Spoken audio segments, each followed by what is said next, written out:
Assalamualaikum warahmatullahi wabarakatuh. Alhamdulillahirrabbilalamin. Alhamdulillahi hadana li hadza wa ma kunna linahtadiya laula an hadanallah. Laqad ja'at rusulullina bil haqq wa nudu an tadkhulul jannata allati uristumuha bima kuntum ta'malun. Asyhadu an la ilaha illallah wa asyhadu anna Muhammadan abduhu wa rasuluh sallallahu alaihi wasallam. Yang pertama dan yang paling utama, tidak lupa untuk selalu bersyukur kepada Allah Subhanahu wa Ta'ala atas semua nikmat, rahmat yang telah Allah berikan kepada kita. Saking banyaknya nikmatnya Allah yang telah Allah berikan kepada kita, maka manusia tidak bisa menghitung nikmatnya Allah. Sesuai dalilnya, wa in ta'uddu nikmatallahi la tuhsuha. Barang siapa yang ingin menghitung nikmatnya Allah, niscaya tidak akan bisa. Karena saking banyaknya nikmat Allah yang diberikan kepada manusia, diberikan kepada hamba-Nya, baik itu nikmat yang terlihat maupun nikmat yang tidak terlihat. Maka atas semua nikmat, rahmat yang telah Allah berikan kepada kita semua, wajib kita syukuri dengan ucapan syukur Alhamdulillahirabbil alamin. Yang kedua kalinya, tidak lupa bersyukur pada para perantara agama, para alim ulama, tabi'in tabi'ahum yang telah memerantarai agama yang hak ini, agama Islam ini dari Mekah, Madinah sampai ke Indonesia, sampai kepada kita semua, yang tentu saja penuh dengan rintangan, penuh dengan ujian, bahkan diperangi oleh orang-orang kafir. Maka atas semua kesemangatan para tabi'in tabi'ahum, atas semua jerih payah para perantara agama, wajib kita syukuri dan mengucapkan syukur Alhamdulillahirrahmanirrahim. Tidak lupa bersyukur kepada hadirin semua yang telah menghadiri acara pada kesempatan kali ini, disaksikan baik dan disyukuri Alhamdulillahirrahmanirrahim.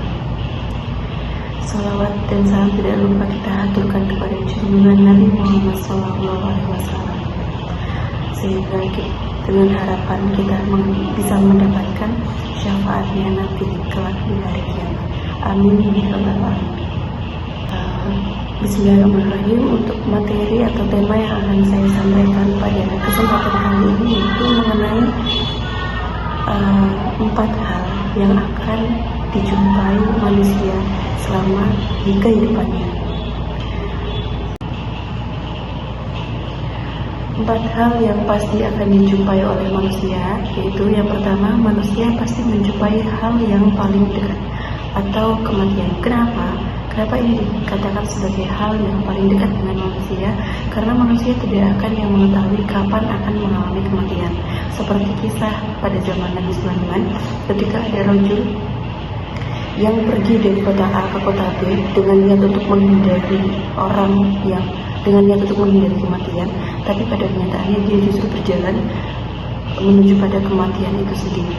Sudahkah kita mempunyai amalan persiapan untuk menghadapi kematian itu, atau justru kita tidak peduli dengan kematian tersebut karena kita merasa bahwa kematian itu masih lama, padahal justru itu Allah mengatakan sebagai hal yang paling dekat dengan manusia, karena tidak ada manusia yang mengetahui kapan akan mengalami kematian. Ketika kita berusaha untuk berlari, ketika kita berusaha untuk menjauh dari kematian, pada dasarnya justru kita sedang berjalan, kita sedang menuju pada kematian itu sendiri, karena kita hidup hanya menunggu kematian. Jadi sudah cukupkah amalan kita untuk menghadapi kematian? Sudah seberapa jauh persiapan kita untuk menghadapi kematian? Itu menjadi reminder untuk diri kita sendiri. Kemudian yang kedua adalah manusia pasti akan menjumpai hal yang paling jauh dengannya. Tadi seperti kebalikan yang pertama, kalau hal yang paling dekat dengan manusia adalah masa depan, sedangkan hal yang paling jauh dari manusia adalah masa lalu, hal yang sudah terjadi. Bahkan apa yang sudah kita lakukan kemarin adalah hal yang paling jauh dari kita, karena kita tidak akan bisa mengulang hal tersebut, kita tidak bisa kembali ke masa lalu. Jadi bagaimana caranya kita bisa mempunyai masa lalu yang baik, kita mempunyai masa lalu yang tidak mengecewakan, kita mempunyai cerita yang tidak mengecewakan? Berarti kita harus melakukan amalan yang baik, karena nantinya apa yang sudah kita lakukan, masa lalu yang sudah terjadi itu pasti akan ditayangkan di hari kiamat nanti. Jadi jika kita ingin mempunyai tayangan hidup, alur hidup yang baik dan layak untuk dipertontonkan kepada semua umat, berarti kita harus memulai dengan cara melakukan hal-hal yang baik, menghindari hal-hal yang tidak baik, menghindari kemaksiatan, memperbanyak ibadah, memperbanyak amalan-amalan baik kita kepada Allah sebagai bentuk bekal juga untuk menghadapi kematian. Nah, sudahkah kita melakukan amalan yang baik? Jika ingin mempunyai tayangan atau cuplikan kehidupan yang baik, maka persiapkan diri sekarang. Lakukan hal-hal yang baik, manfaatkan waktu dengan sebaik-baiknya dengan beramal yang baik, menjauhi kemaksiatan, menjauhi hal-hal yang tidak baik, menjauhi larangan Allah, sehingga kehidupan kita nanti ketika dipertontonkan kepada semua umat nanti akan menjadi hal yang baik, bukan sebagai tontonan yang buruk. Kemudian yang ketiga adalah manusia pasti akan menjumpai hal yang paling berat. Apakah hal yang paling berat? Yaitu menanggung amanah. Kita sebagai manusia ini meneruskan amanah yang dipertanggungkan kepada Nabi Adam, yang ditolak oleh gunung, oleh langit, oleh laut, yaitu beribadah kepada Allah Subhanahu wa Ta'ala. Karena beribadah kepada Allah memang bukan merupakan hal yang mudah, banyak perintangannya, banyak hal-hal yang mungkin saja bisa mempengaruhi kita, karena banyak godaan-godaannya yang bisa mempengaruhi keimanan manusia. Jadi amanah, kita menanggung amanah yang berat, yaitu beribadah kepada Allah. Selain itu, setiap manusia pasti akan diberikan amanah dalam kehidupannya, entah itu seorang ayah, seorang ibu, atau mungkin seorang pengajar, seorang pengurus, pengatur. Nah, jadi kita hidup di dunia ini menanggung sebuah amanah. Jadi kita meneruskan amanah yang ditolak oleh makhluk-makhluk bumi pada saat itu, yang kemudian dipertanggungkan kepada Nabi Adam dan diteruskan kepada kita sebagai anak turun Adam. Kemudian yang keempat yang pasti dijumpai oleh manusia, yaitu manusia pasti akan menjumpai hal yang paling ringan, yaitu meninggalkan sholat. Kenapa hal ini dianggap sebagai hal yang paling ringan? Karena pada zaman sekarang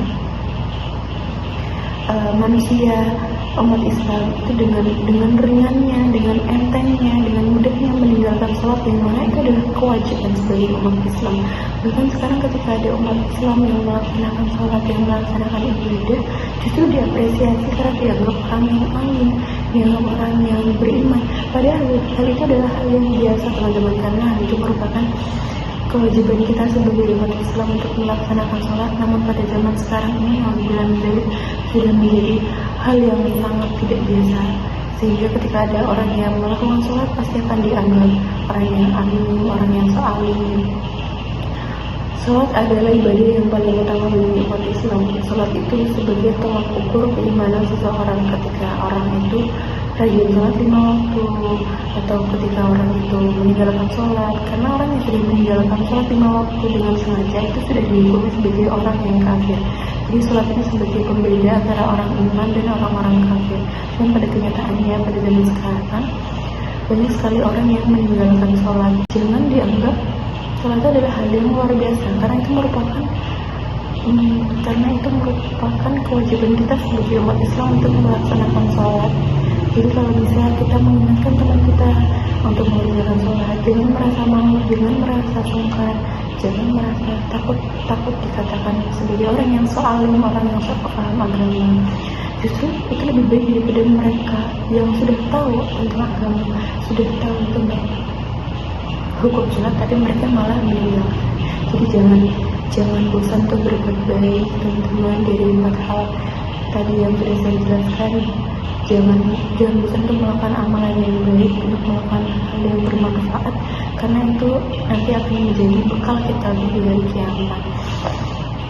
Karena sebenarnya kita tuh sudah di spoiler oleh Allah, oleh Nabi mengenai surga dan neraka. Cuman tetap aja manusia tidak takut akan siksaan neraka. Apalagi sudah jelas-jelas diterangkan bahwa orang yang meninggalkan sholat, orang yang meninggalkan perintah-perintah Allah itu akan mendapatkan siksaan, dan orang yang melakukan larangan-larangannya Allah itu juga akan mendapatkan siksaan di neraka. Sudah dijelaskan dalam Al-Quran siksaan neraka seperti apa, nikmat surga seperti apa. Tapi kebanyakan dari manusia lalai dan abai pada hal tersebut. Jadi mari sama-sama kita menjadi pribadi yang lebih baik, menjadi pribadi yang layak untuk bisa masuk ke dalam surganya. Ini cukup sekian ceramah dari saya. Ada kurang lebihnya saya mohon maaf. Wassalamualaikum warahmatullahi wabarakatuh.